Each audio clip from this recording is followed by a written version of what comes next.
what we have done in response to the council and the administration's need to try and preserve architecturally some of the history, the grand history of the downtown. We have integrated the exterior facade of what is the 87 Neverhand into the new building. You can see elements of that there.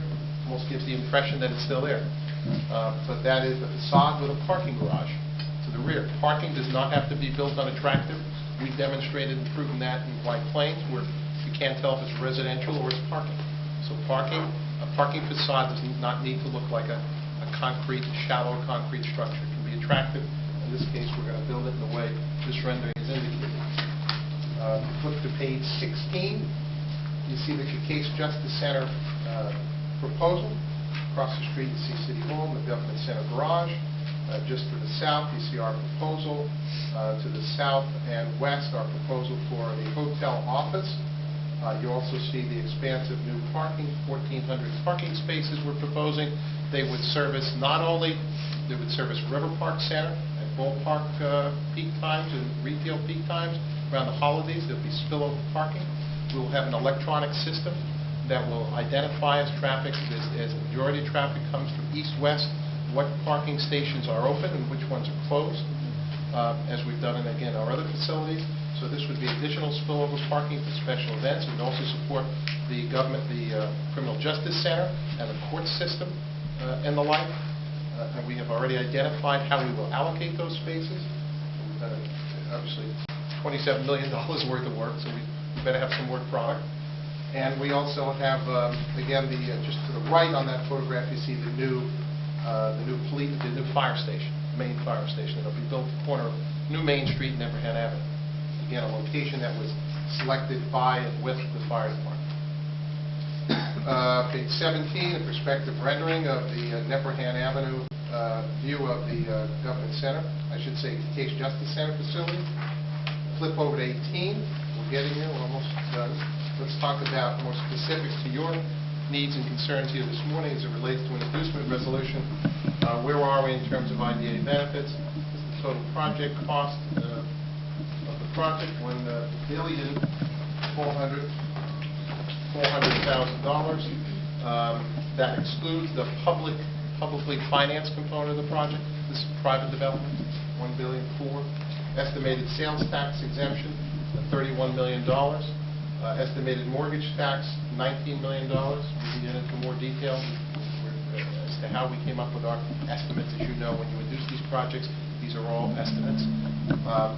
We use our typical standard formulas and working with your executive director as well as to what standards Yonkers uses for calculating these numbers, estimated sales tax, construction materials, and mortgage taxes.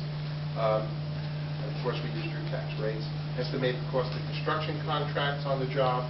The total is on page 19. Total cost attributable to construction materials, which was the basis for our calculation. On the sales tax construction materials, total cost attributable to the labor of the job. And we flip to page 20.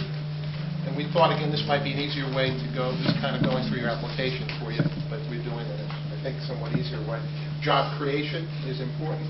As Dennis Lynch indicated, your council reporting responsibilities have really tightened up as it relates to IDA projects. We're cognizant of that because we're involved in several of them, and we have no problem bearing our burden of the responsibility, whatever reports and audits are required in order to continue our benefits because they're critical to this project.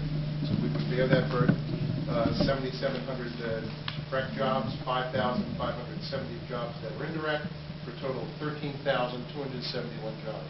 A tremendous need to be met, particularly in the Southwest Quadrant in these census tracts. Again, I can't think of a worthier project for economic assistance that I've ever worked on. The estimated construction payroll is $728.2 million. Turn to page 21. Construction manual workers. We estimated the aggregate number of work hours of manual workers to be employed in the project to be 26.2 million of manual hours on this job. Incredible. Probably the first or second largest project in terms of man hours, job creation in the state of New York. I mean, it's that massive a project, which is why people are wondering why isn't in the ground so quick. Well, there's a lot involved here. Page 22, the proposed project's annual recurring economic impact. So you can look at those for yourself and see the impacts that are laid out here. Total annual economic impact generated by this project is about $810 million. Newly created jobs newly created by the project. Upon completion, these are the full-time FTEs, over 5,000 jobs. And again, when you have more time, you can analyze and read the balance of this. We talked about RGC, George A. Fuller Construction Company. They have built City Center in White Plains by way of example and references. They have built the 221 Main Street project, better known as the Ritz-Carlton, 500-odd residences, 175-room hotel, and varying restaurants and the like, and exercise facilities. We use union labor. We utilize a project labor agreement. And then on page 24, and that's the last page, again, at your leisure, you can certainly look at this, but this is a summary of the annual tax impacts. And this is not the halo effect, as we refer to it, and that is the people who are going to relocate down here as a result of our project, are going to live and work and shop here as a result of our project. That spillover effect to the retailers in this area has not even been taken into consideration, the halo effect.